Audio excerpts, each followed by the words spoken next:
I'm here in a place called Achab. It's a salt pan in the Kalahari in Namibia. And this salt pan is hugely significant to Africa New Energies from a geological perspective, because we believe that it's the western apex of a 60-kilometer oil field. But it's important to the local community for a completely different and more poignant reason. In 1905, the Germans issued an edict that all Herero and Nama people were to be shot on sight. And over the next 3 years, 75% of the population was massacred.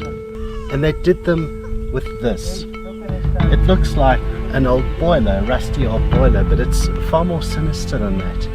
It's a giant machine gun. Now, when we were asked to get involved in this project with the local community who are partners, we asked them what really mattered to them. And they took us here first.